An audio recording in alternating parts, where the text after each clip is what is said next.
शिव पुराण कह रही है, शंकर की कथा कह रही है, शिव का अनुमोदन कर रहा है। 5 चीजों का स्मरण करिएगा। दूध लक्ष्मी की वृद्धि कराता है, दही परिवार को एकाग्रित करता है, शहद रोग बीमारी को दूर भगा देता है, घी घृत वंश की वृद्धि कर देता है। कोई घात मनुष्य के लिए आ रही है, कोई घात आ रही है, उसको रोक देता है।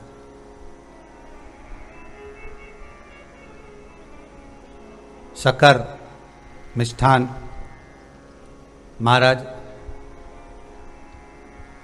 परिवार में अगर कहीं कोई क्लेश चल रहा है, कोई बहुत ज्यादा क्लेश चल रहा है, शक्कर उसको रोक देती है।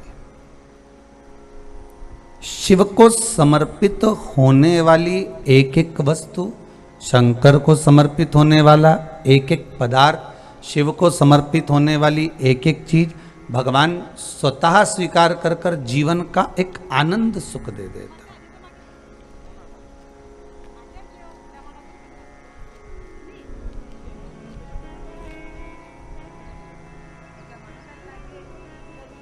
अपने आप में एक सुख प्रदान करता है।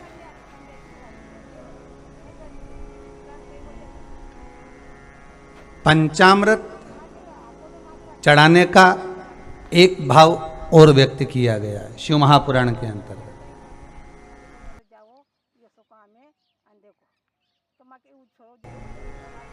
और 5 जजमान की है, थोड़ा ध्यान रख के सुनिएगा। एक आनंद की अनुभूति है, इसका एक आनंद ही दूसरा है महाराज। सोमानी जी, राठी जी,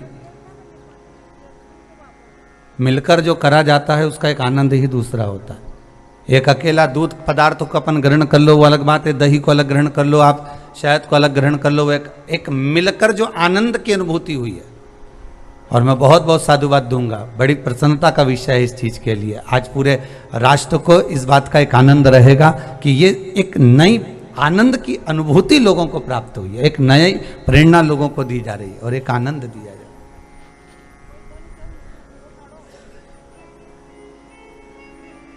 सुख पंचामृत को जोड़ा गया है भगवान की पंचायत से।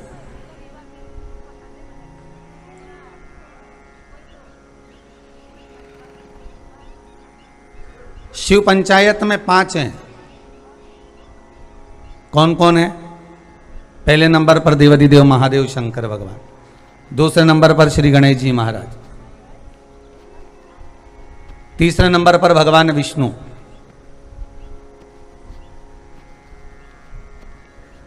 चौथे नंबर पर सूर्य नारायण भगवान भास्कर देव, और 5वें नंबर पर है मां दुर्गा भवानी। शिव पंचायत में ये 5 हैं।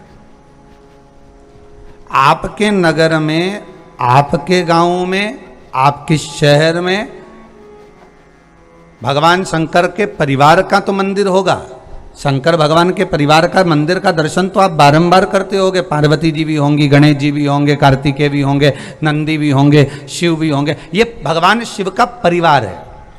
पर भगवान शंकर का जो पंचायत है, भगवान शिव की जो पंचायत है, उसमें 5 ये अलग है।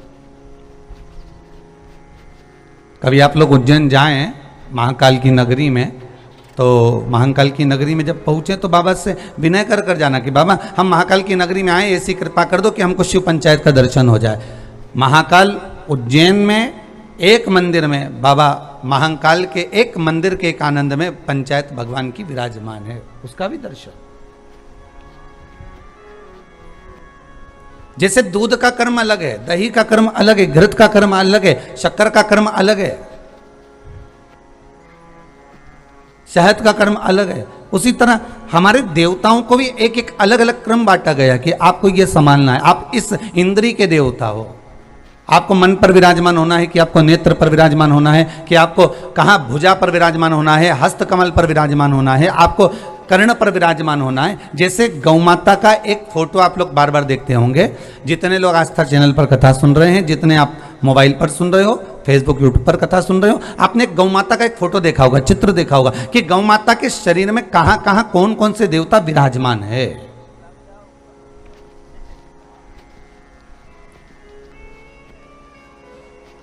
गौ माता के शरीर में कहां कहां कौन से देवता बैठे हुए हैं, ये आपने दर्शन करा होगा एक चित्र के अंदर, एक गौ माता के एक चित्र के अंदर। उसी तरह केवल गौ माता में नहीं,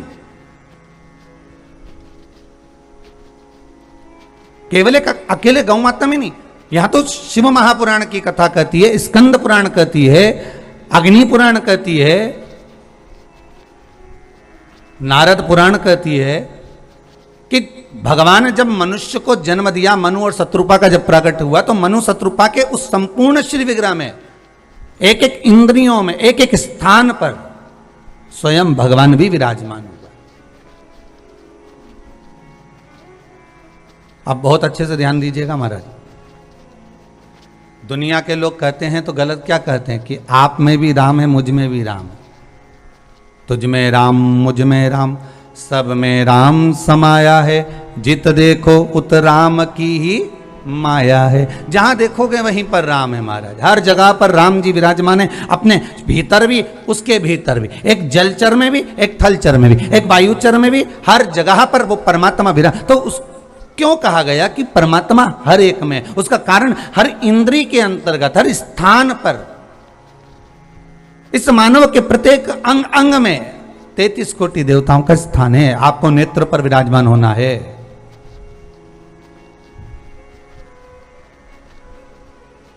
जल डिपार्टमेंट अलग राजनीति में, विद्युत विभाग अलग राजनीति में, ये इसके मंत्री हैं, ये इसके मंत्री हैं, ये इसके मंत्री हैं।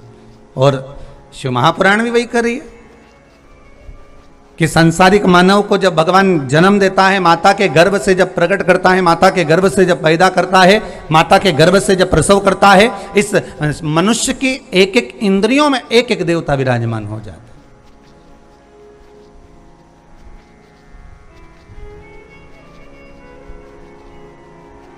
कि श्वास श्वास में शिव रटो, वृथा जन्म मत खोए, ना जाने इस श्वास का फिर आवरण होए ना होए।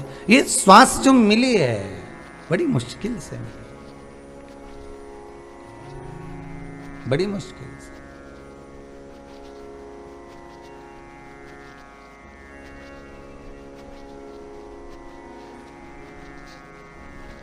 और ये तो कोई वस्तु है तो आप बाद में भी प्रयोग में ले सकते हो।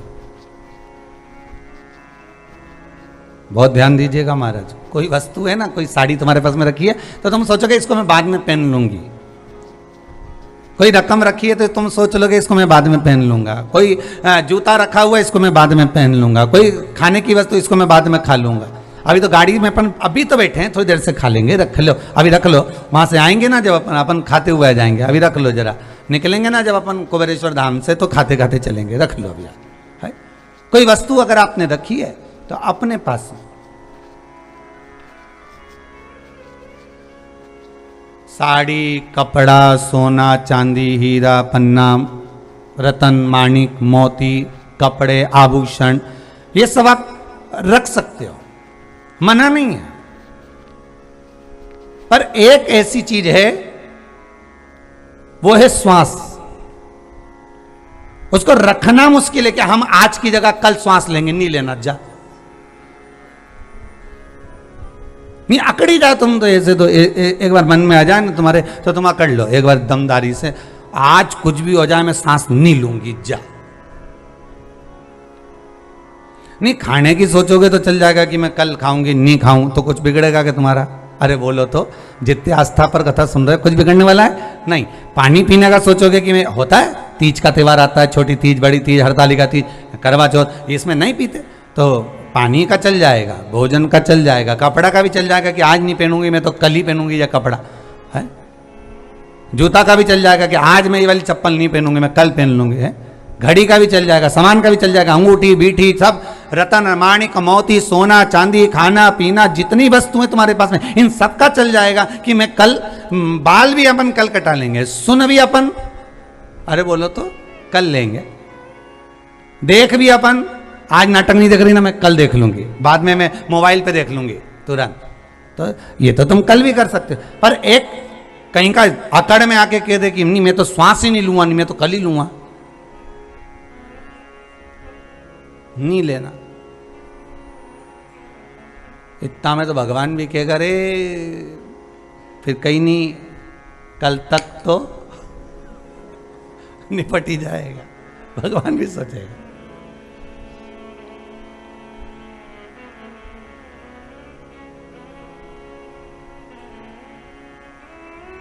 नाम हरि का हृदय से न भूलो, ये भुलाने के काबिल नहीं है, बड़ी मुश्किल से नर्तन पाया, ये गवाने के काबिल नहीं है, बड़ी मुश्किल से मिला। सब चीज छोड़ सकते हो, श्वास नहीं, श्वास छूट गई तो गए, मैं कल लूंगी, अब श्वास आज नहीं लूंगी, आज मैंने व्रत रखा है श्वास नहीं लेने का। भगवान भी सोचेगा कहां फंसा राम, अब ये श्वास ले नहीं तो आ जाए ऊपर, और इसकी श्वास निकली तो ये अपनी श्वास निकाल देगी ऊपर आके। भगवान भी सोचे ऊपर आते से जो उपद्रव मचाएगी ना, कि हमने तो तुम्हारे लिए श्वास छोड़ी थी, हमने तो तब करा था कि एक दिन श्वास नहीं लूंगी। सारी वस्तुएं, सारा सामान, सारा साज तुम कल प्रयोग में ले सकते हो, पर श्वास हर पल हर घड़ी हर क्षण प्रयोग में लेना पड़ेगी। सो रहे हो तो भी, जाग रहे हो तो भी, खा रहे हो तो भी, रो रहे हो तो भी, हंस रहे हो तो भी। बस शिव महापुराण की कथा यही कह रही है कि श्वास लेना जरूरी है, हर पल हर घड़ी हर क्षण शरीर के लिए। उसी तरह शिव नाम लेना जरूरी है उस परमात्मा से मिलने के लिए, हर पल हर घड़ी हर क्षण। हर पल हर घड़ी हर क्षण उस परमात्मा का नाम लेना बहुत जरूरी। हर पल अगर आपको लगता है ये श्वास का कोई भरोसा नहीं, सब कब छूट जाए, कब चली जाए, कब समाप्त हो जाए, किसको मालूम। भगवान शिव की कथा कह रही है, शंकर का अनुमोदन कह रहा, शिव स्मरण कह रहा। श्वास चल रही है, जितनी श्वास चले उतना शिव का स्मरण करते रहो, जपते रहो। हर पल हर घड़ी हर क्षण शंकर का अनुमोदन जरूरी है।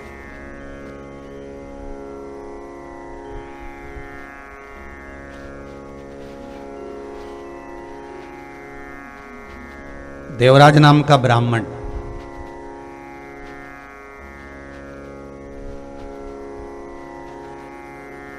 चौरी में थोड़ा सा लग गया। एक बात बहुत ध्यान से सुनिएगा कि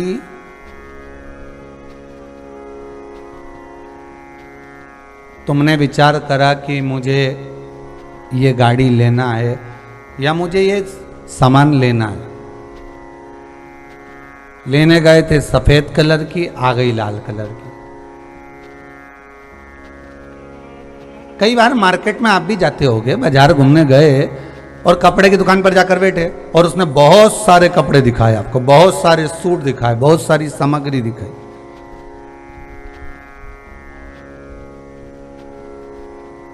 और बहुत सारी सामग्री जब आपने देखी, बहुत सारा कपड़ा आपने देखा, आप पसंद करने गए थे कि ये वाला लेना है मुझे और इस कलर का लेना, भले घर से सोच कर चले गए, पर वहां पहुंचने के बाद जो सामान देखा देखते से ही मन में आया, अपन तो वो कलर बाद में ले लूंगी, ये नया कलर दिख रहा है, यही वाला लेती हूँ। चित्तवृत्ति में वो बैठ गए। चित्तवृत्ति में वो आ गया कि वो कलर मुझे लेना है और ये कलर मुझे रखना। अब लेने गए थे पीला, ले आए लाल, लाल गए थे तो नीला लेकर आ गए, नीला गए थे तो हरा लेकर आ गए, हरा गए थे तो कहीं कत्थाई लेकर आ गए। तुरंत चेंज। बस उस वही शिव पुराण वही कर रही है।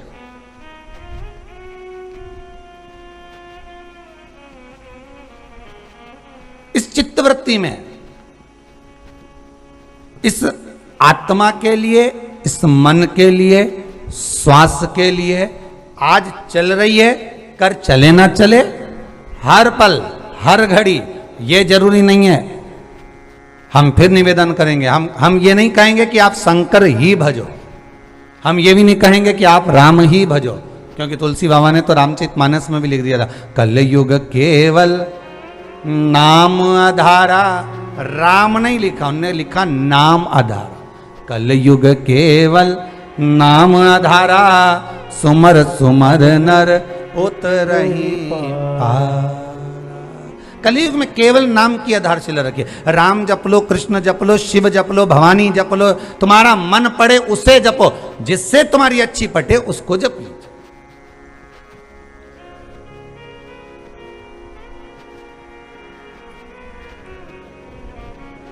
अब हमारी इनसे अच्छी पटती होगी, इसलिए कोई भगवान कृष्ण से भी अच्छी, कोई राम जी से अच्छी, कई कई माताएं तो कह भी देती हैं गुरुदेव। अब हमारा घर में तो हमारे यहाँ पहले से ठाकुर जी बैठा लड्डू गोपाल, अब हमारे यहाँ पहले से लड्डू गोपाल जी बैठे हैं, ठाकुर जी बैठे, कन्हैया जी बैठे हैं। अब आप बताओ हम शंकर जी लाएं कि नहीं लाएं? तो हमने कहा, हमने तुमसे कहा कि लेके आओ। अरे हम आपसे बोल रहे हैं कि शिव जी लेकर आइए। शिव पुराण तो कहती है ठाकुर जी की सेवा कर रहे हो तो ठाकुर जी की करिए। हाँ, ये जरूर हो सकता है कि ठाकुर जी तुमको पकड़ कर, जैसे शंकर भगवान कृष्ण भगवान का दर्शन करने के लिए आए, कौशल्या मैया जी के यहाँ पर अयोध्या में मेरे भोलेनाथ राम जी का दर्शन हुआ। क्या कि शंकर जी ने तो अलग जगह ही, शिव जी ने जाकर दोनों जगह अलग जगह, राम जी के समय पर भी, कृष्ण जी के समय पर।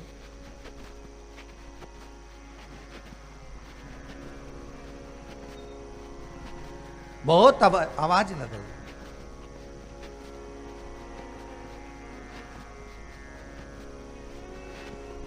बहुत आवाज लग रही कि नगर में जोगी आया,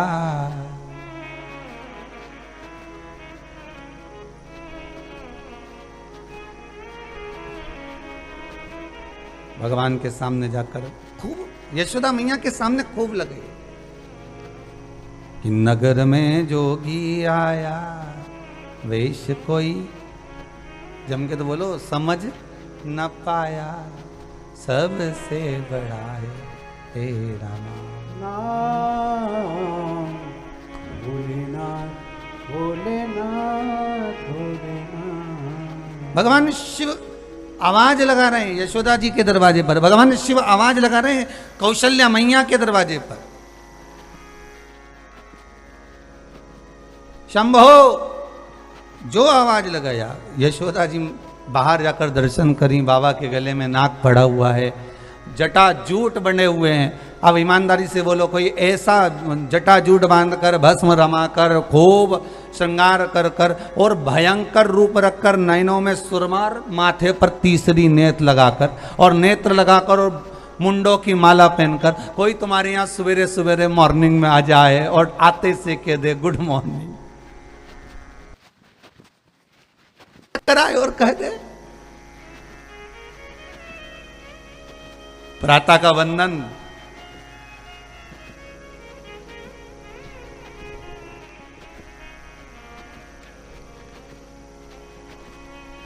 कभी कभी संबोधन भी बड़े विचित्र होते हैं, कई बार सुनने में आता है ना, गुड मॉर्निंग।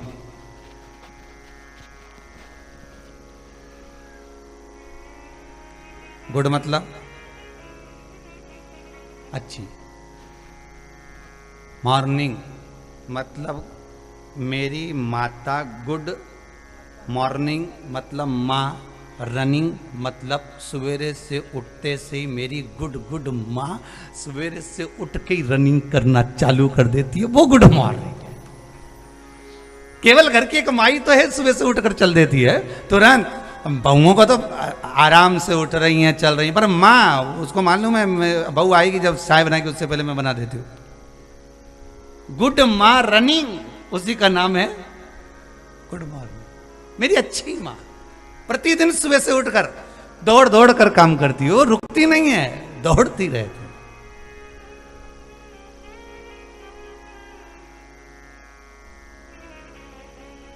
अब सुबह से ऐसा रूप रखकर कहीं कहा जाए भयंकर बाबा जी का रूप रखा।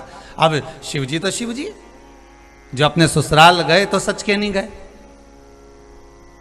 भगवान भोलेनाथ जब अपने ससुराल गए थे कितना प्रयास करा था भगवान शंकर के लिए, कितना प्रयास।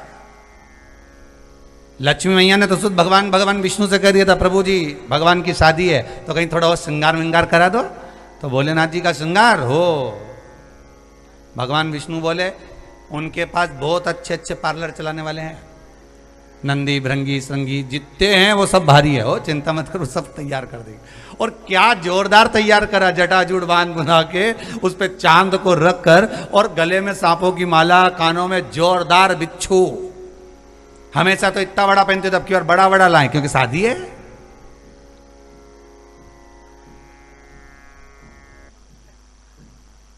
और भयंकर नाद करते हुए, भयंकर।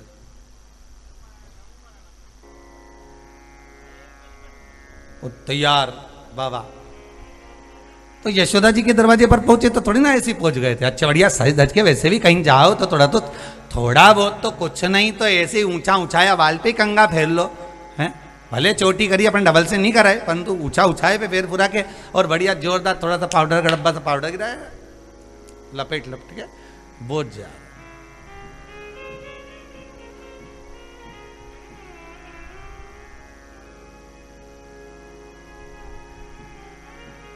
और कहीं कहीं की तो भोकटी ऊपर नीचे जाए तो वो भी कल है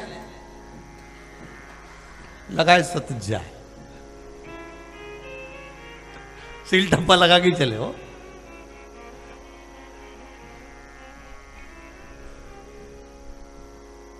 अब यशोदा जी के यहां पहुंचे। अब यशोदा मैया ने जो देखा बाबा को तो यशोदा मैया ही डर गई, तो अब लाला नहीं डरेगा। यशोदा मैया से कहा हमको लाला का दर्शन करा दो। यशोदा जी बोली बाबा पहले तुम्हारा दर्शन किसी ने करा कि नहीं करा वो बता दो, हम तो करा देंगे लाला का दर्शन, पर तुम्हारा दर्शन किसी ने करा कि नहीं करा। इतने में बाबा बोले हमारा दर्शन करने के लिए तो जगदम्बा दिन रात बैठी रहती है। ओ कौन जगदम्बा?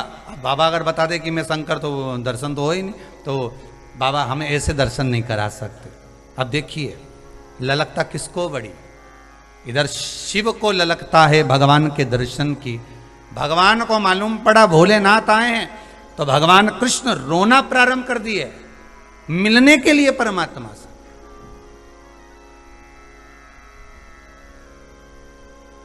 हम कभी नहीं कहेंगे कि आप राम भजो कि शंकर भजो कि कृष्ण भजो, तुम्हारे दिल में जो बैठ जाए। अगर आप ठाकुर का वंदन कर रहे हो, ठाकुर का स्मरण कर रहे हो, तो ठाकुर आपको शिव के पास ले जाएगा।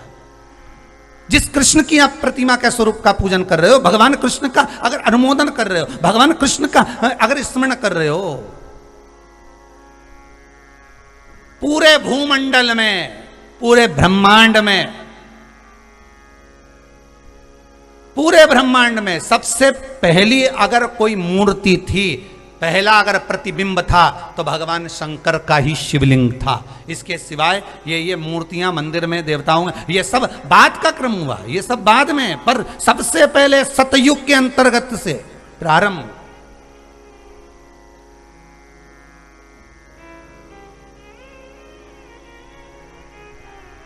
मेरे भारत की भूमि, इस भारत माता की गोद को, इस भूमि को कहीं से भी खोद कर देख लेना, इसमें कहीं ना कहीं कुछ मिले ना मिले पर मेरा शंकर का शिवलिंग जरूर मिलेगा, क्योंकि इस ब्रह्मांड का सबसे पहला अगर प्रतिबिंब कोई है, कोई देव अगर है तो वो देव आदिदेव महादेव है। काशी के पास में खुदाई चल रही थी तो वहां से भी शंकर भगवान का एक स्वरूप निकला। उज्जैनी महाकाल मंदिर में भी अभी खुदाई चल रही है तो उसमें भी आपने दर्शन करा होगा, एक शिवलिंग का स्मरण निकला। अयोध्या में भी जब नींव के लिए खुदाई चली उसमें भी शंकर का शिवलिंग प्राप्त हुआ। शिव कहां नहीं है साहब, भारत की भूमि के ब्रह्मांड में कहीं पर भी, इस भारत माता की गोद को कहीं पर भी अगर आप खोदेंगे तो वहां शंकर मिलेगा।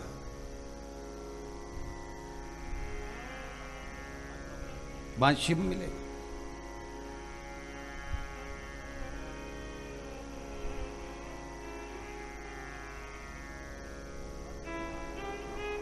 बस उसका स्मरण जब आप करते रहें कि राम कहो मुख में जीवा है कि नहीं। भगवान का जितनी बार स्मरण करोगे शिव अपने आप प्रकट होता चले जाएगा। आप राम की आराधना करिए शंकर मिलेगा, आप कृष्ण की आराधना करिए शिव मिलेंगे। अगर शंकर की आराधना कर रहे हो तो कृष्ण और राम मिलेंगे। भगवान विष्णु आपको केवल शिव की आराधना से ही प्राप्त हो सकते हैं।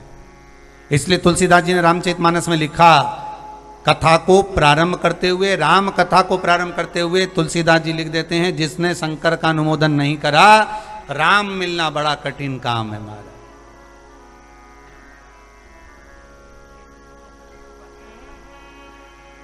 कलयुग केवल नाम आधारा, कलयुग में केवल नाम की आधार। आप जिसको बजना चाहे, आपकी चित्तवृत्ति से आप जिसे बचे। देवराज ब्राह्मण है, ब्राह्मण कुल में जन्मा है, ब्राह्मण परिवार में जन्म लेने के बाद भी अगर चोरी कर कर धन को लेकर आ रहा है तो ये उसकी चित्तवृत्ति में परमात्मा ने लिख दिया है। संसार के मनुष्य को मेरा भोलेनाथ जब जन्म देता है, माता के गर्भ से जब बच्चा पैदा होता है, जब उसकी नाल कटती है, नाल कटते से उसका भाग्य संपूर्ण लिख दिया जाता है कि ये क्या करेगा, मृत्यु लोक में जाकर कितनी श्वास लेगा, कितना भजन करेगा, कितना दान करेगा, कितना पुण्य करेगा, कितना सत्कर्म करेगा, कितना नाम जाप करेगा, कितना कपट, कितना छल, कितनी बेईमानी, कितना प्रपंच, कितना झूठ। भगवान ने एक एक चीज लिखकर भेजा हुआ है कि कितनी। और ये इसका प्रमाण देखना है तो श्रीमद् भागवत कथा में देख लीजिए, भागवत कथा में इसका प्रमाण मिलता है। शिशुपाल की कथा उठाकर लाई है। भगवान कृष्ण की बुआ का लड़का भगवान को गालियों पर गालियां दे रहा है और भगवान दाऊ जी से कह रहे हैं 98 हो गई है दाऊ दादा। दाऊ दादा बोले तू गिन रिया था क्या? दाऊ भगवान बोले गिनने की तो जरूरत नहीं, ऊपर इतनी जोरदार लिखा पड़ी चले, यहाँ का तो कंप्यूटर फेल हो जाए पर वहां का कुछ नहीं हो। अरे यहां तो ऑफिस में से फाइल भी गायब हो जाए साहब, वहां तो गायब ही नहीं होती। नहीं तुम एक आध दिन यमराज आ जाए बंदी बनाने और तुम चित्रगुप्त महाराज को देखकर कह देना ये तू एक काम कर 5 लाख रुपए ले जा और हमारी फाइल गायब कर दे ऊपर से। चित्रगुप्त महाराज बोले फालतू की बात मत कर, वो मेरे को गायब कर देंगे। तो फाइल की बात करता है, वहां तो हिसाब है पूरा पूरा। गरुड़ पुराण कहती है जब किसी व्यक्ति के प्राण छूटते हैं, हजारों बिच्छू डंक मारे इतनी तकलीफ उत्पन्न होती है, गरुड़ पुराण में लिखा हुआ है। तो वो बिच्छू की तकलीफ नहीं है, तकलीफ इस बात की है कि जो तुमने करा, तुम्हारे प्राण छूटते समय चित्रगुप्त महाराज पूरी फाइल लेकर तैयार खड़े मिलते हैं, ले अब हिसाब दे, ले हिसाब और दे। विचार करिए।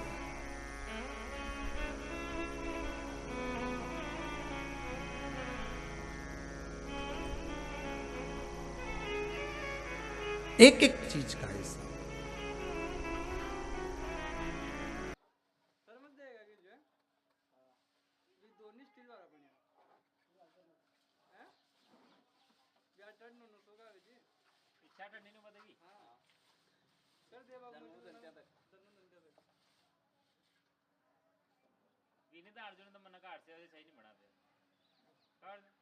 होगा ऊपर बैठ कर। हिसाब का पक्का है, तुम ऊंचा नीचा कर सकते हो, वो नहीं करेगा बिल्कुल। फिर याद कर लो, एक माँ अपने बेटे को 100 रुपये लेकर भेजती है, जा सरफ की थैली लेकर आओ, 30 रुपए की आई है। माँ हिसाब लेगी कि नहीं लेगी? वापस आएगा, कितने की लाया बेटा? मम्मी 30 रुपए की, बाकी के पैसे ये रहे, ये 70 रुपए पकड़ो। जब वो एक माँ, एक घर का पिता अपने बच्चे से 100 रुपए का हिसाब ले सकता है, तो वो भी तो 100 साल का लेगा कि नीचे जाकर भजन कितना किया था, दान कितना करा, पुण्य कितना करा, स्मरण कितना करा, कितनी श्वास गवाई और कितनी श्वास में राम गुण गाई, पूछेगा, हर बार पूछेगा। बोल रे बेरू बोल, पूछेगा।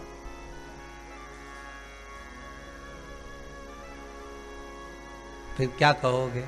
हम तेरी दुनिया में आकर खो गए, कर न पाए हरि भजन और सो गए।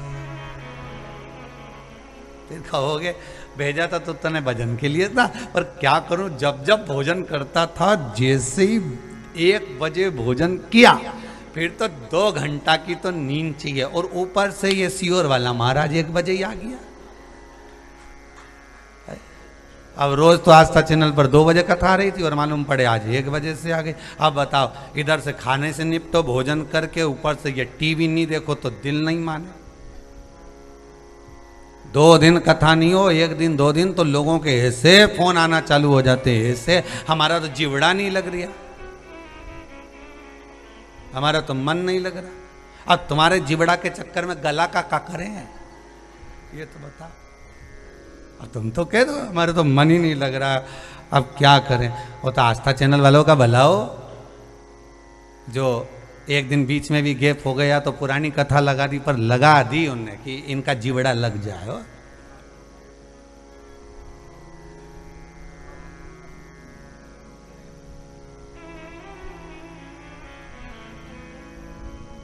चित्तवृत्ति भगवान ने जोड़ी, माना भगवान ने हमको जैसा जन्म दिया है वो उसके हाथ में, कितना धन दिया है ये उसके हाथ में, कितनी संपदा दी है ये उसके हाथ में। देवराज नाम का ब्राह्मण कुल में जन्म लेने के बाद, अगर ब्राह्मण कुल में जन्म लिया था तो भजन करता, स्मरण करता, कीर्तन करता, नाम जाप करता, नाम स्मरण में डूबा रहता, पर वो नहीं डूबा, वो चोरी में लगा रहा।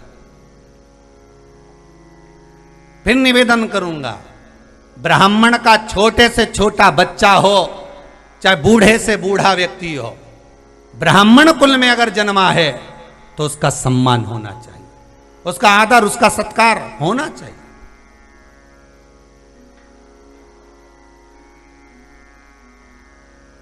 वो पैंट शर्ट भी पहन रहा है ना, है तो ब्राह्मण ना। वो धोती कुर्ता भी पहन रहा है तो है तो ब्राह्मण ना, है तो ब्राह्मण। अब कई लोग कह देते महाराज वो ऐसा होकर ऐसा कर, वो उसके कर्म का भोग वो भोगेगा। तुम ये देवराज नाम का ब्राह्मण और ब्राह्मण होकर अगर चोरी कर रहा है तो इसके लिए कथा तो वर्णन कर दी कि उसके कर्म का भोग वो भोगेगा। आप तो अच्छा कर्म करते चलो।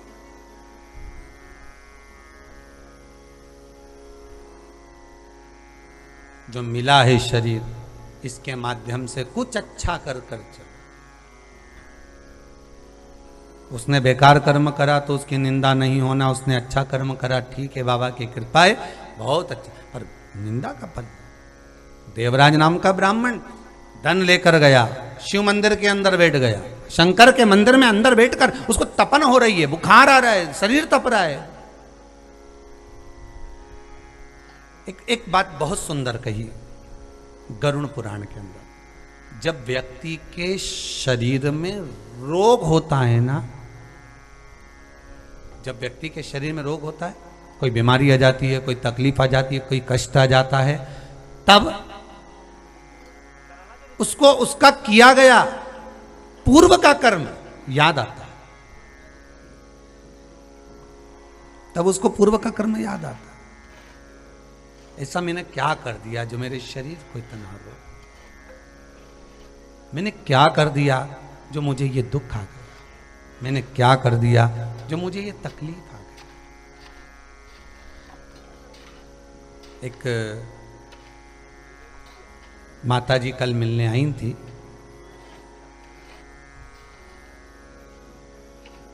एक कोरोना महामारी में उनके पति शांत हो गए, रो रही थी, गुरुदेव कौन सा कर्म करा मैंने, कौन सा कर्म।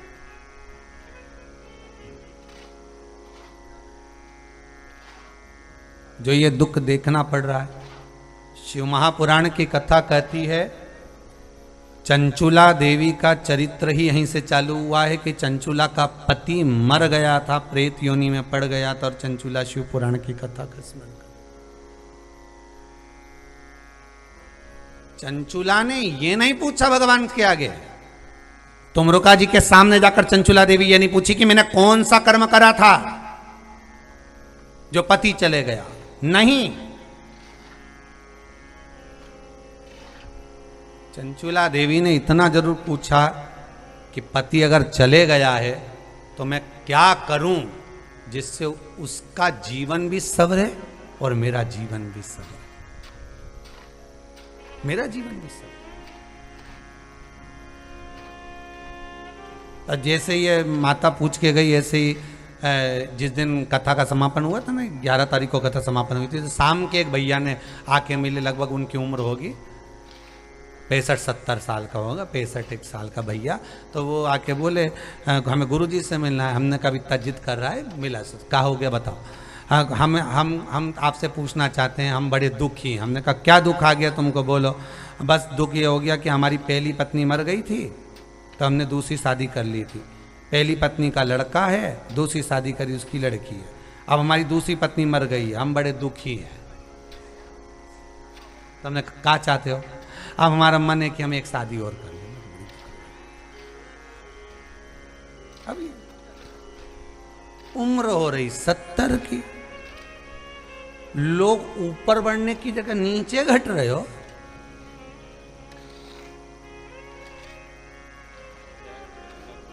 हमने कहा अगर चली गई, शांत तो हो गई, उसके बच्चे हैं, उनकी परवरिश करिए और कुछ संसार सागर में आकर भगवान का इतना भजन कर लो कि जो गई हैं दो, तुम्हारे भजन के द्वारा उनको भगवान मोक्ष प्रदान कर दे और उनकी शरणागति दे दे। वो करने का प्रयास करो।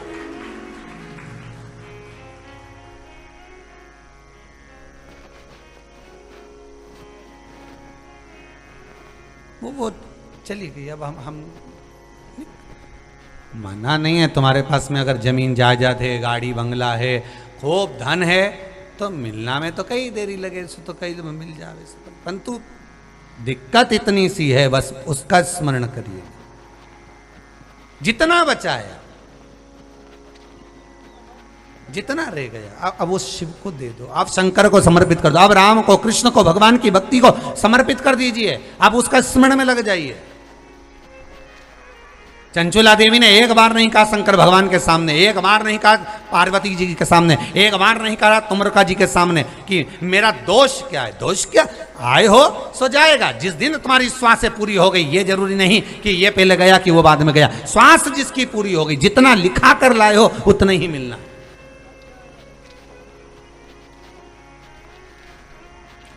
कई घर में तो बूढ़े बूढ़े बैठे रहते हैं और बच्चे चले गए। तो ये जितनी लिखी ललाट पर, उसे कोई नहीं टाल सका। बस इतना जरूर है कि शिव का भजन करा है, शंकर का अनुमोदन करा है, शिव स्मरण करा है, शंकर की भक्ति में डूबे हो, तो यह जरूर है कि अगर सामने काल भी आ गया तो महाकाल उसको काट कर भगा सकता है, यह पक्का है। अगर काल सामने है और महाकाल का स्मरण कर रहे हो, महाकाल का अगर अनुमोदन कर रहे हो, महाकाल की भक्ति में अगर डूबे हुए हो, शिव का स्मरण कर रहे हो, तो काल क्या करेगा महाराज? वो एक लाइन ये लोग बोलते हैं ना, कर लूंगा दो बात में उस काल के आगे, वो काल क्या करेगा वहां। शिव के आगे काल क्या करने वाला? काल अधिपति तो स्वयं महाकाल है। इसी व्यासपीठ से पहले भी कहा, आज फिर कहते हैं तुम्हारी घड़ी बेकार चले, समय बेकार चले, तुम्हारा काल बेकार चल रहा है, समय अच्छा नहीं चल रहा, कहीं मत जाना, महाकाल के पास पहुंच जाओ, शिव के पास पहुंच जाओ, शंकर के पास पहुंच जाओ, शिव की भक्ति में डूब जाओ, समय ठीक। घड़ी बिगड़े तो घड़ी की दुकान पे ही जाना रे दादा, कपड़े की दुकान पे मत जाना, उसके पास में औजार नहीं है घड़ी के। सुनार की दुकान पे भी मत जाना, घड़ी के औजार नहीं है। किराना की दुकान पे भी मत जाना, वो कहते तो यहीं बेच जा। लोहा लंगड़ की दुकान पे भी मत जाना, घड़ी की दुकान पर जाओ।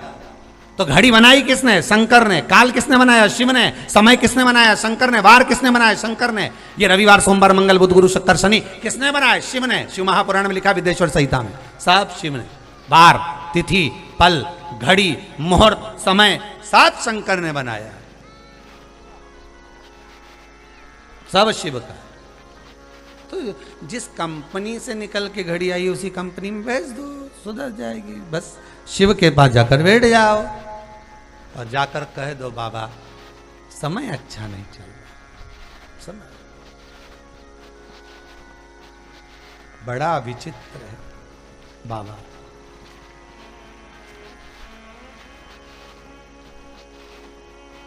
शंभो, जीवन में तूने जो समय दिया है ना, ये बड़ा अनमोल है। जब समय अपना होता है तो सारी दुनिया अपनी होती है, जब समय पराया हो जाता है तो जो अपने भी हैं वो भी पराये हो जाते। समय बड़ा विचित्र, बड़ा।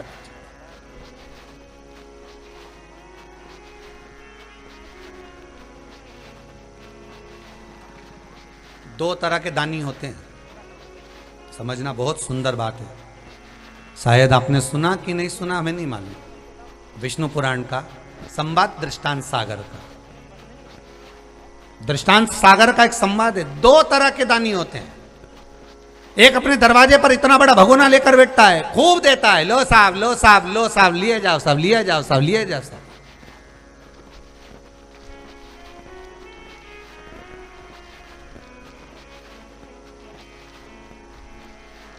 एक दानी दिए जा रहा है अपने दरवाजे से, और एक दानी और होता है, दरवाजे से देता जरूर है पर दो बात कहकर भेजता है।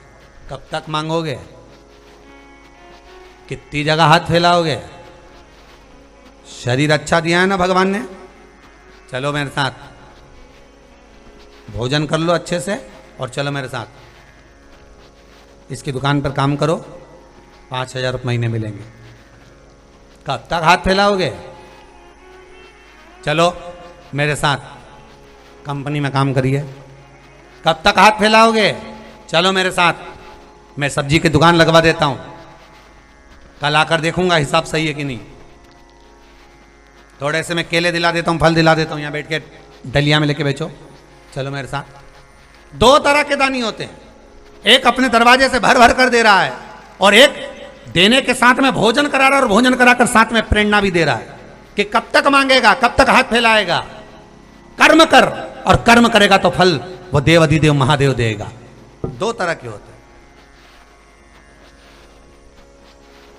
दो तरह। दृष्टांत सागर कहता है जो दिए जा रहा है, दिए जा रहा है, वो लिए जा रहा है, तो तुम उसको केवल मक्कार बना रहे हो।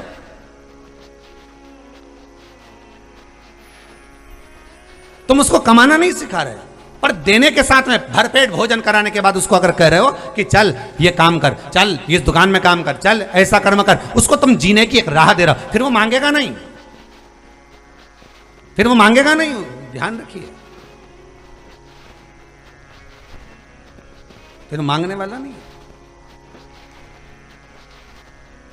महाराज, फिर उसके मांगने का काम समाप्त। फिर वो क्या करेगा? उसको अगर राह मिल गई, उसने अगर स्मरण कर लिया, उसके जीवन में यह बात उतर गई, फिर वो नहीं मांगेगा। फिर क्या करेगा? मेहनत।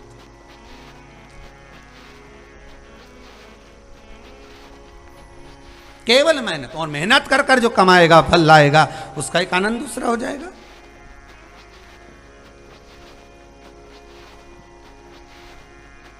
सुख के साथी हजारों हैं, जब दुख पड़ा तब कोई नहीं।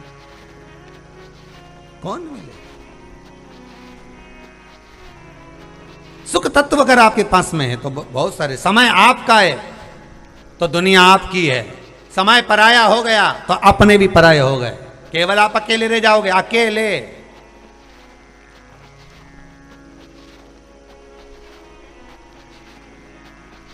फिर वही बात आ गई, सुख का भोग सब भोगेंगे, दुख का भोग तुझे अकेले ही कर्म का भोग भोगना पड़ेगा, अकेले।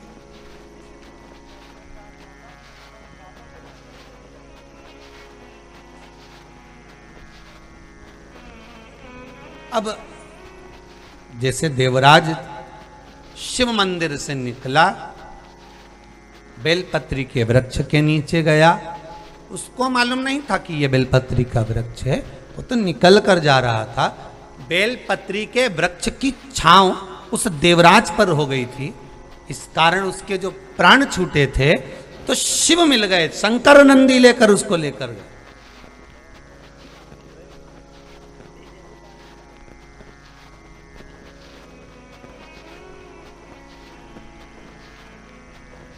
शिव लेकर जा, शंकर नंदी पर चढ़ा हुआ, हाथ में डमरू और त्रिशूल लिया हुआ, सिर से गंगा की धार बह रही थी, नयन विशाल, तृतीय नेत्र भाल, मस्तक चंद्रमा, गले मुंडमा।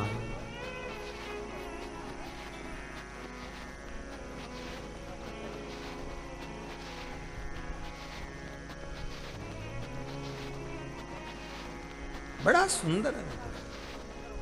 कर्पूर गौरम करुणावतारम संसार सारम।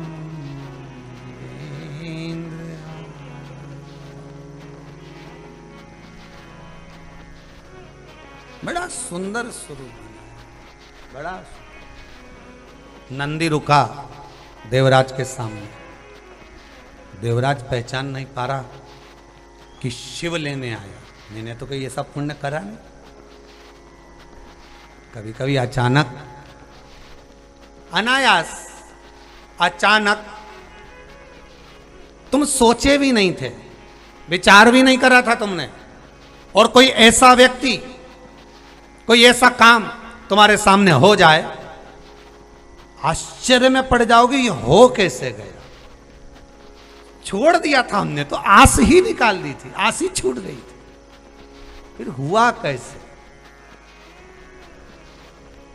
इससे पहले वाली कथा में छठे दिन कहा था, आप कथा संभालो, भगवान आपका काम संभालेगा, घर संभालेगा, तुम चिंता मत करो, तुम तो जाओ।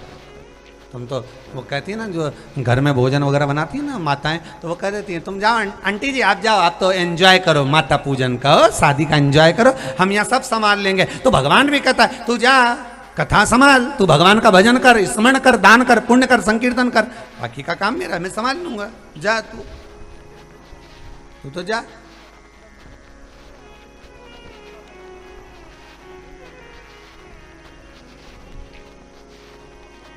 दृष्टांत सागर का एक बहुत सुंदर संवाद है। एक ब्राह्मणी थी जिसका पति घर में नहीं था, केवल एक बच्चा छोटा सा 6 वर्ष का बालक उसके साथ में रहता था। और उसके पति ने उसको एक बात जरूर कही थी कि मान लो जीवन है तुम्हारा और हमारा, अगर मान लो हम पहले चले गए, तुम पहले चले गए, किसी का भरोसा नहीं, पर एक बात याद रखना, दुनिया का सब व्यक्ति चले जाता है, शरीर सबके छूट जाते हैं। पति ने अपनी पत्नी से कहा था, सब अपने अपने धाम में चले जाएंगे, राम जी महाराज सरयू जी में जाएंगे, भगवान कृष्ण द्वारका में उनके चरणों में बाण लगेगा, सब चले जाएंगे, पर शंकर कहीं नहीं जाएगा, इस भूमंडल का देव है, देव अधिदेव महादेव है, वो कहीं नहीं जाएगा। तो फिर क्या करना, तो पत्नी से पति ने कहा, एक काम करना, घर का बड़ा वही है, घर का बुजुर्ग वही है, तू कहीं पे भी जाए पर उनके बोल के जाना कि मैं जा रही।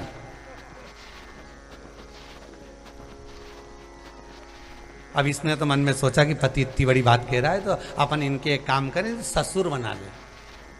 अब भगवान भी मन में सोचे इतनी बहुओं तो पहले से घर में और बची थी, ये ससुर बना ली। उसने सिर पे पल्लू वल्लू लिया और जब कहीं जाए तो बोल के जाए, ससुरा जी। हमारे यहाँ ठाकुर जी की सेवा में एक बड़ी सुंदर बात कहते हैं कि भगवान से कोई रिश्तेदारी बनाइए, भगवान से कोई संबंध बनाइए, एक रिश्तेदारी, एक संबंध। अब ये घर से कहीं जाए तो कह के जाए, ससुरा जी, भोलेनाथ जी, आए शंभू जी, मन में विचार करती करती जाए। अब नाम तो लेती नहीं थी शंकर जी का, बोलती भी नहीं थी शंभू शंकर, क्योंकि ससुर का नाम कौन ले। ये भी एक बार हुआ, एक नई नवेली बहू आई और सास ने उसको दहिया बिलोने के लिए भेज दिया कि बेटा ये दही रखा है और तू बिलो ले। अब उसने दहिया बिलोया, नहीं थी, इतना घूंघट करके दही बिलो रही थी, और जैसे ही बिलोया उसमें मक्खन आ गया। मक्खन आया तो चिल्लाई, सासू जी, ओ सासू जी। सासू जी बोली, हाँ बेटा मक्खन आ गया। सास तो चोटी बांध के गुस्सा में आके एक धर के बोली, कल की आई और ससुर का नाम लेती है, जीवान खींच लूंगी तेरे आज के बाद अगर तूने ससुर का नाम लिया तो। अब इसके क्या मालूम था कि ससुरा का नाम मक्खन है, इसके क्या मालूम, तेरी जीवान खींच लूंगी अगर आज के बाद लिया तो। नहीं लूं। अब 15-20 दिन निकल गए, 1 महीना निकल गया, फिर मलाई इकट्ठी हो गई, फिर दूध दही इकट्ठा हो गया, फिर इसने कहा सास जा दहिया बिलो ले, फिर दहिया बिलोने बैठी, दहिया बिलोने बैठी, फिर मक्खन आ गया, फिर चिल्लाई, सासू जी, सासू जी। सासू जी बोली, हाँ बेटा ससुरा हंडी में आ गया। अब बोले तो बोले क्या,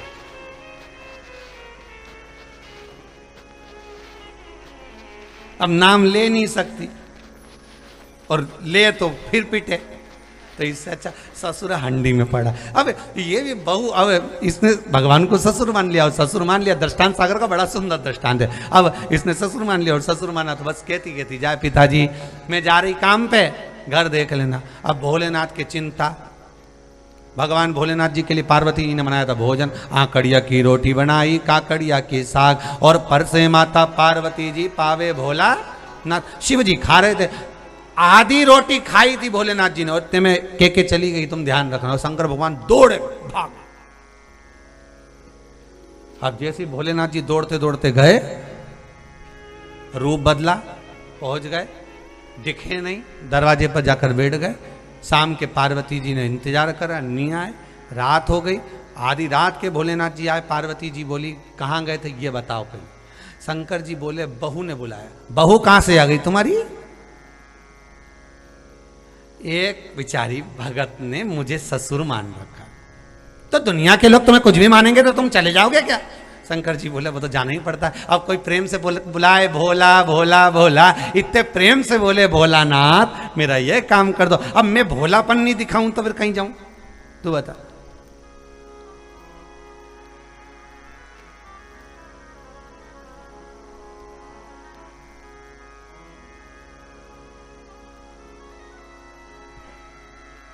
बड़े परेशान शंकर भगवान। शंकर जी से ज्यादा परेशान थी कौन? माता पार्वती। अच्छा, पति जितना हैरान परेशान रहता है ना, इससे दुगनी परेशान पत्नी रहती है। भले लगने नहीं देती, बात बात में कह देती काय की टेंशन ले रहे हो, क्यों चिंता कर रहे हो, जो होगा देखा जाएगा, फालतू की बात मत करो, रोटी खाओ। इसीलिए कहेंगे कि ये पति से ज्यादा बोल्ड, प्रबल, विल पावर मजबूत माताओं का। तुरंत कह देगी, घबराना नहीं, देखा जाएगा, शांति रखो। कितना बड़ा भी टेंशन आ जाए ना तो पति के सामने कह देती है, टेंशन आ गया ना, देखा जाएगा, जान है तो जहान है, काय की चिंता करना, मुट्ठी बांधे आए जग में हाथ पसारे जाए। ये भाग्य में जो लिखा होगा वो तो आएगा, फिर टेंशन किस चीज का? चिंता मत करो, भोजन करो। सबसे ज्यादा चिंता थी पार्वती जी को। पार्वती को चिंता लग गई, ये हर कभी बुला लेती है। एक दिन छोरा हो गया इसका। अब छोरे को भेजा होगा कहीं सामान लेने के लिए, गायब हो गया।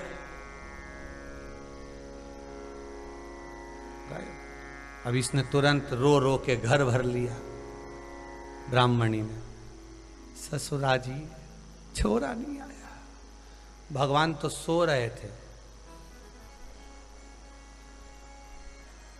मखमल का गद्दा मोतियन का तकिया, सोए नहीं भोला सुला के रहूंगी, भोले को अपना बना के रहूंगी।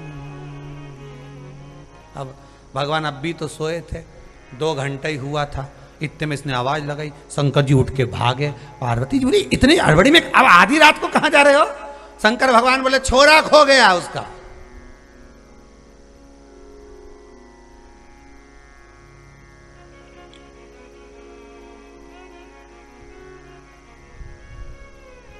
आधी रात को भगवान शिव छोरे को ढूंढ रहे हैं। पार्वती जी की आई गुस्सा, पार्वती भी गई ढूंढने, और आधी रात के खेल रहे थे ना गुल्ली डंडा। पार्वती ने कब पकड़ी हाथ, और हाथ पकड़ के सीधे ले गई इसकी माता जी के पास। अब तो पकड़ ले इसको, और आधी रात को आप ससुरा जी की आवाज मत लगाना, नहीं सोच लेना। तो ब्राह्मणी ने पूछा तुम कौन? सास।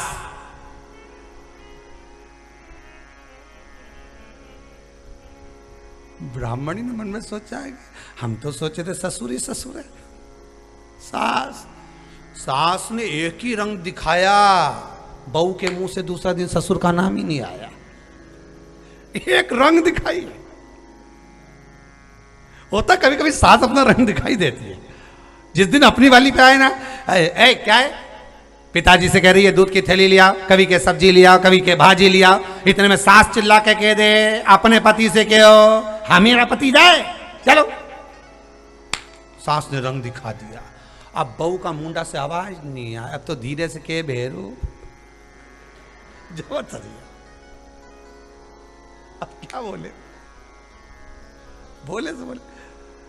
दृष्टांत सागर का दृष्टांत बड़ा सुंदर है कि सास भी अपना, अब पार्वती तो पार्वती, मां जगत जननी जगदम्बा तो जगदम्बा, पार्वती पार्वती।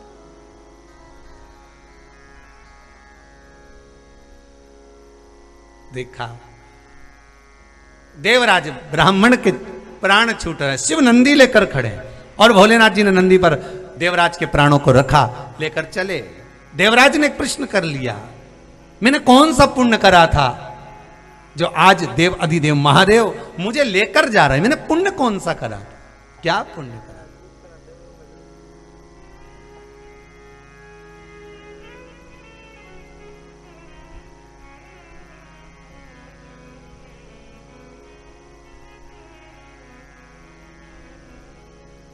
बस वो पुण्य बता दो, मैंने करा कौन सा,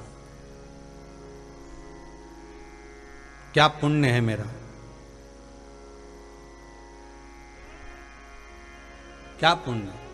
शिव जी ने कहा तेरा पुण्य एक ही है, शिव मंदिर में बैठकर शिव महापुराण की कथा को 2 क्षण श्रवण करा, 2 क्षण।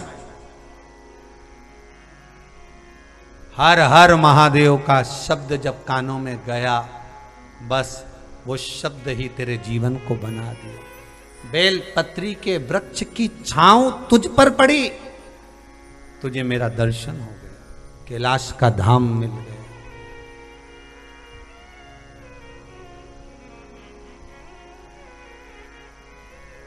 कई लोग पहले भजन में गाते थे, इतना तो करना स्वामी जब प्राण तन से निकले, गोविंद नाम लेकर फिर प्राण तन से निकले।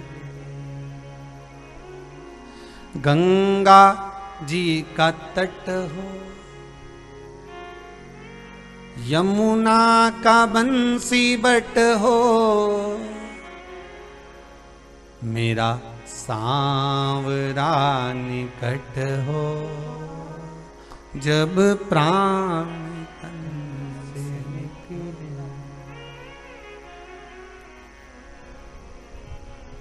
भगवान शिव की भक्ति अंतिम बिंदु में बेलपत्री के वृक्ष की छांव के कारण तुझे मेरा दर्शन हो।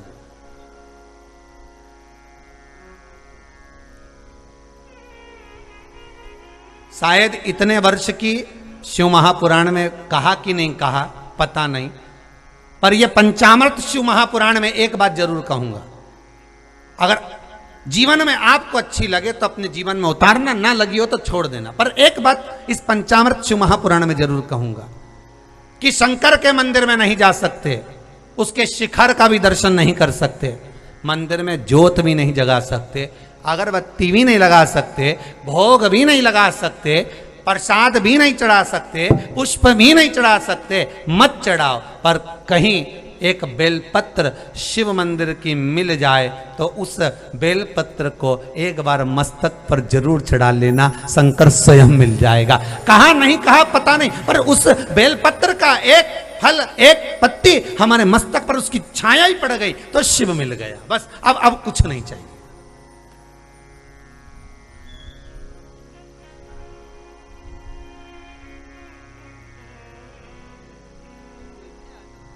विष्णु पुराण में लिखा है, आंवले के वृक्ष के नीचे, स्कंद पुराण में भी है, कार्तिक महीने में आंवला नवमी पर आंवले के वृक्ष के नीचे भोजन करने से संपदा बढ़ती है। इसलिए आंवला नवमी पर लोग आंवले के पेड़ की पूजन करने जाते हैं तो वहां गोट भी करते हैं। बोलो सही है कि गलत है? वहां लोग टिफिन लेके जाते थे, पहले भोजन करते थे आंवला नवमी पर, आंवले के वृक्ष के नीचे भोजन करने पर संपदा बढ़ती। आंवला नवमी का दिन कार्तिक में पड़ती आंवला नवमी, ठीक है।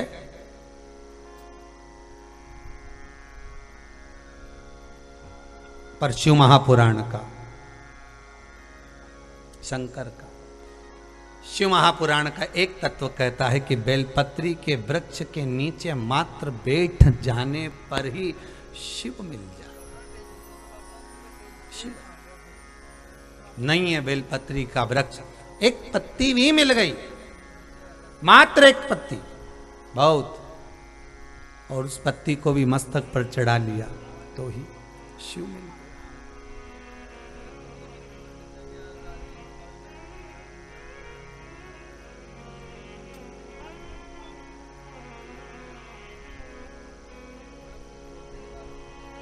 एक बेलपत्र और उसका स्मरण, उसका स्पर्श,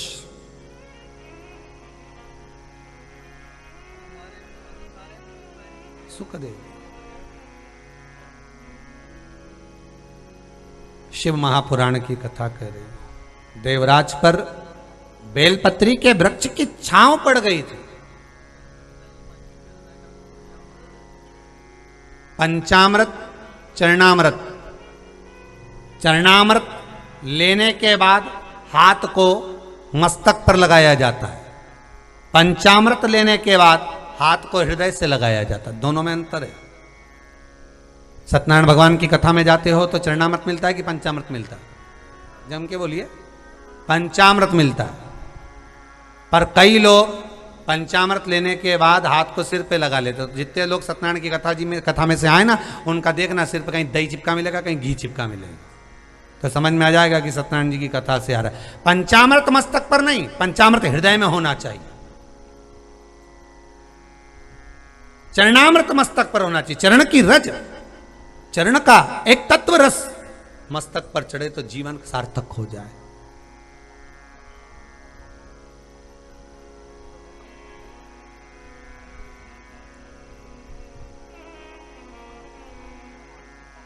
चरणामृत का बस भाव मेरे मस्तक पर चढ़ गया, मेरा जीवन सार्थक हो गया, मेरा जीवन आनंदित हो गया। और पंचामृत आप पीने के बाद में हाथ को हृदय से लगाइए। मेरे भगवान के स्नान की झांकी है पंचामृत। वो पंचामृत कोई साधारण नहीं, भगवान का दर्शन मेरे हृदय में होना चाहिए, मैं उसको रख लूं।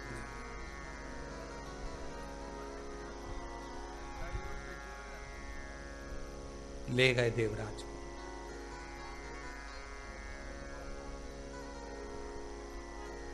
शिव पंचायत में निर्णय किया गया।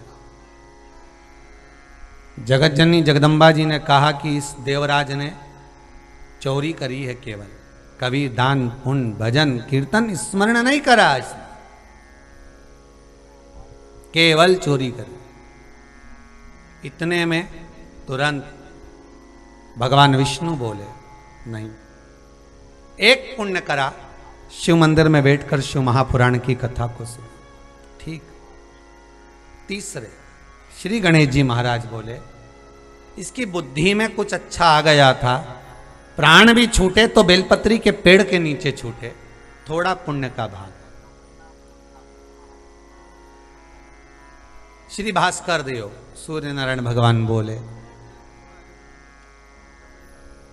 इसके लिए इतना ही काफी है कि इसने शंकर का बेलपत्र का वृक्ष का दर्शन कर लिया, उसका भी पुण्य इसके लिए उतना ही काफी। फिर वही बात आ गई, एक वकील केस हार कर खड़ा हुआ था, गांव का व्यक्ति पूछते हुए गया, उसके पास में एड्रेस था, मेरा बेटा कहीं यहीं रहता शहर में, बता दो ना साहब। काला कोट वाला केस हार कर खड़ा हुआ था वकील, उसने उसको भगा दिया, चल निकल यहां से।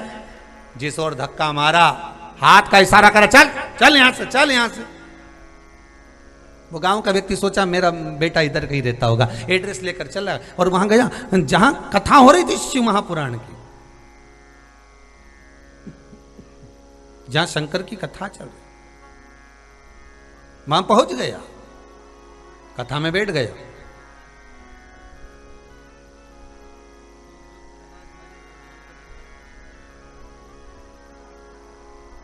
और कथा में बैठकर कथा सुनी, पूरी हुई, निकल कर जा रहा था प्रसाद लेकर, वहां से उसका बेटा गाड़ी पे जा रहा था, देख लिया उसने पिताजी खड़े, पिताजी को बिठाए ले गया, पिताजी तुम यहां कहां से आ गए, कहां घूम रहे हो, कथा में कैसे पहुंच गए। अरे बेटा एक बेचारा काला कोट वाला खड़ा था, भगवान उसका भला करे, उसने मुझे यहां भेज दिया, अब उसको क्या मालूम क्या भगा दिया, भेज दिया और तू मुझे मिल गया, कितनी बड़ी बात है। बेटा ले गया पिता को, 1 साल के बाद में वह वकील साहब का सीताराम हो गया। वकील साहब ऊपर गए, चित्रगुप्त महाराज से पूछा इनके पाप पुण्य बताइए कितने, तो कहा इन्होंने अपने जीवन में कोई अच्छा काम नहीं करा, दिन भर झूठ झूठ झूठ झूठ सब झूठ, तो फिर क्या करा जाए। इतने में चित्रगुप्त महाराज बोले एक पुण्य करा है इन्होंने, एक गांव के व्यक्ति को शिव महापुराण का रास्ता दिखाया था।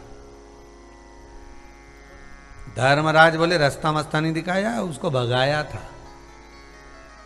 चित्रगुप्त महाराज बोले भले कुछ भी हो, भगाया भी, पर इशारा तो उधर का ही कराना, चल चल उधर जा, इशारा तो वहीं का कराना जहां कथा हो रही थी, तो क्या करा जाए।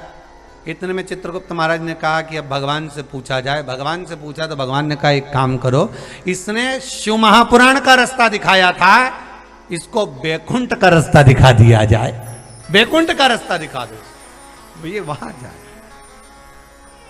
केवल मार्ग बता देना, केवल मार्ग तक पहुंच जाना बहुत है। आपने किसी को कहा शिव महापुराण की कथा हो रही है, अच्छा टीवी पर आ रही है, आस्था चैनल पर चल रही है, दोपहर में 1 बजे से 4 बजे तक, ओहो जभी तो हम तो 2 बजे खोले, हमको क्या मालूम था 1 बजे चालू होगी, 1 बजे से 4 बजे तक आ रही। देखो तुमने केवल फोन लगाकर बोला, तुमने अपने रिश्तेदारों को केवल एक मैसेज कर दिया 1 से 4 बजे तक शिव महापुराण की कथा श्रवण करिए, तुमने तो केवल मैसेज डाला, तुमने तो केवल बताया उसको। अब उसने जो सुनना चालू करा, श्रवण करना प्रारंभ करा, उसका फल तुम्हारे खाते में गया कि नहीं गया, थोड़ा सा तो गया। वो बीमे वाला नहीं होता, बीमा करा लो बीमा करा लो, बेचारा कितना पीछा पकड़ के रहता है, बीमा करा बीमा करा, कहीं कहीं का तो उनके देख ले तो मुंडा फेर ले, आ गया फिर बीमे का बोलेगा उधर जा, इसमें उसका कोई फायदा है क्या, फायदा तुम्हारा।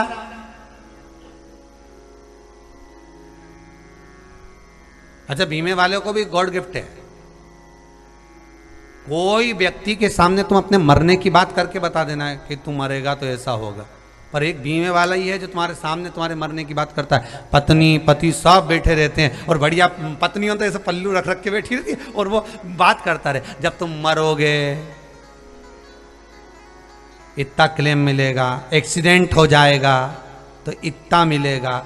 मतलब सोचो आप, इतना मिल जाए। और पत्नी भी बोले फिर इसमें किसका नाम जोड़ना पड़ेगा। मतलब अगर निपट गए तो फिर किसको मिलेगा।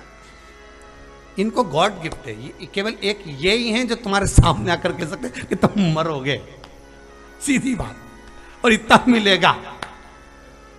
इसके सिवाय अगर सगा रिश्तेदार तुमसे आके कह दे अरे साहब अब क्या रखा संसार में, अब तो मरना ही है, अब तो तुम्हारी स्वास्थ्य भी खराब रहता है, इतना कहीं का, तो लड़ने बैठ जाए पत्नी तो। और वह बीमे वाला कहते इतने प्रेम से सुना, अच्छा ओहो कितना साल तक देना पड़ेगा, 5-6 साल का। अच्छा रिटर्न कब आएगा, तो बीमे वाला बोला जब जाएगा। तब बड़ा विचित्र, इतना कहीं का कह दे तो बात दूसरी, पर इनके गॉड गिफ्ट है, ये जो बात करेंगे तो सटीक कर। अच्छा बीमे वाले का क्या फायदा, तो क्या कुछ परसेंट मिल जाएगा, इसका बीमा होगा थोड़ा सा परसेंट मिल जाएगा। जैसे बीमा कराने वाला पीछा पकड़ कर बैठा, अरे बीमा कराओ बीमा कराओ बीमा कराओ, उसका कुछ परसेंट आपके खाते में आएगा। उसी तरह आप किसी को प्रेरणा देते हो, कथा सुनो 1 बजे आ रही, 4 बजे तक आ रही है, अरे नींव टीवी पे सुनो तो मोबाइल में सुनो, फेसबुक पर सुनो, यूट्यूब पर सुनो, पर सुनो भगवान का स्मरण करो। सावन का महीना है, भगवान की भक्ति में डूबो। अगर वो भूल से भी रिमोट लेके बैठ गया और उसने देख लिया, उसके पुण्य का एक भाग तेरे खाते में चला जाएगा। बस वही पुण्य चाहिए, वही एक आनंद चाहिए। सुनो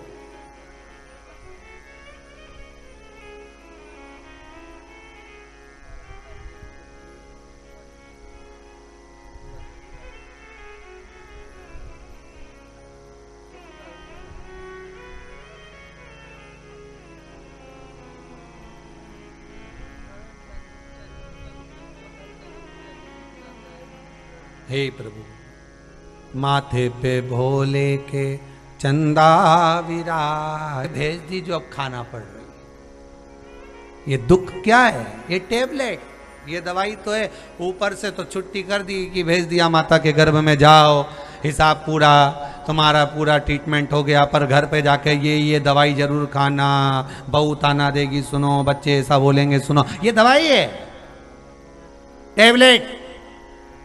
पत्नी ऐसा कहेगी, पति ऐसा बोलेगा, भाई बंधु ऐसा करेंगे, कोई आपकी प्रॉपर्टी रख लेगा, कोई धन ले गया, कोई ये कर गया, कोई वो कर गया, कहीं रोग कहीं बीमारी, ये सब दवाई है, ये खाना पड़ेगी। छुट्टी तो करा लाए हॉस्पिटल से, पर लिखा के तो घर पे लाए हो। सुबह देखे ना शाम देखे, हर कभी दवाई खाना रहती, कभी कभी दवाई भी लिखी रहती, 3 टाइम लीजिए। तो कहीं कहीं की बहू ऐसी मिलती 3 टाइम ही देती है, कहीं कहीं की सास भी ऐसी मिले 3 टाइम दे। बहू दुखी हो जाए, हमारी सास तो सुबह से उठते से ताना दे, दोपहर ही नहीं देखे, दोपहर में सोने नहीं दे ताना दे, शाम देखे नहीं दिया बत्ती का टाइम तो ताना दे, लिखिए 3 बार खाना पड़ेगा। खाओ, दवाई तो दवाई है।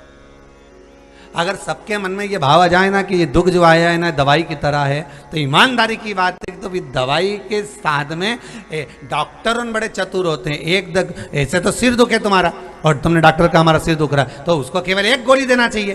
बोलो सही है कि गलत है? केवल 1 दे दे सिर की गोली, पर नहीं, इसके साथ में ये वाली खाना पड़ेगी, इसके साथ ये खाना पड़ेगी, इसके साथ ये खाना पड़ेगी। एक बीमारी की 4 गोली दे वो, तो क्या बताओ काय का डॉक्टर, हम तो सिर दुख रहा था 4 गोली दे दी। अब 4 गोली देने का क्या, तो उसने मन में सोचा देखो अगर ये गोली खाएगा जिससे कहीं साइड इफेक्ट हो गया तो ये वाली गोली इसको समाप्त कर देगी। मान लो उसका बीपी ऊंचा नीचे हो गया तो ये गोली इसको समाप्त कर, और बीपी के साथ में अगर शुगर का लेवल गड़बड़ हो गया तो ये गोली इसके साथ। 4 गोली उसने विचार से दी। अब तुम्हें मिली तो एक ही गोली थी ना कि दुख झेलना पड़ेगा, संसार में जाकर ये दुख आएगा, पर भगवान ने कहा एक गोली एक्स्ट्रा मैंने दे के भेजी है, शंकर जी का भजन गाएगी, राम नाम जपती जाएगी और शिव महापुराण का कथा सुनती जाएगी तो टेबलेट असर करती जाएगी। अब नहीं खाए तो क्या करे कहीं का। अब ये तो मेडिकल पे जाके पूछ रही इनमें से खास गोली कौन सी बता दो, तो मेडिकल वाले ने कह दिया एक ही गोली है खास। कौन सी? कि कलयुग केवल नाम आधारा, सुमर सुमर नर उतर। तो डॉक्टर मेडिकल वाले ने एक गोली खांसी बंद, ये 3 लेना पड़ेगी। तो कही हो ये 3 से, खास तो एक ही है, मैं तो एक खाऊंगी। तो क्या नहीं 3 तो लेना पड़ेगी, बीपी शुगर ऊंचा नीचा रिएक्शन करवाए कहीं, तो इसलिए 3 इसके साथ में आपको लेना पड़ेगी। तो कह दिया नाम तो तुम जपोगे पर शिव महापुराण की कथा सुनना पड़ेगी। तो इससे क्या हो, साइड इफेक्ट नहीं हो। काम, लोभ, वासना, आसक्ति, तृष्णा, ये सब जल्दी अंदर आते नहीं है। बस कथा सुनते रहो, नहीं तो निकली जाए, निकली।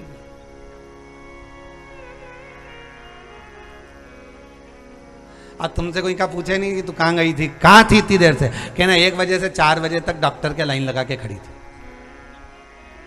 कई करा उसने तो 4 गोली दी है उसने। बस धर्म अर्थ काम मोक्ष को पूर्ण करने के लिए एक ही गोली कारगर थी, पर उनने 4 दिया। भगवान का सुमिरन करो, भजन करो, कीर्तन करो, मंदिर जाओ, शिव जी में 1 लोटा पानी चढ़ाओ, नाम जाप करो और भगवान की भक्ति में डूबे रहो, बस हो गया। वो रोटी में जैसे पलेथन लगाए नहीं अपन, पलेथन जानो तुम लोग, वो रोटी बेले कि नहीं बेले, अगर डायरेक्ट बिना पलेथन की रोटी बेल दो तो चिपकी जाए, और उसमें आटा तो लगाना पड़े, आटा लगाओ तो नहीं चिपके। उसी तरह अपन सबको पलेथन की रोज जरूरत है साहब। ये सत्संग का पलेथन लगता रहेगा तो इस संसार में चिपकोगे नहीं लगा तो चिपक जाओ। तो कोई कहे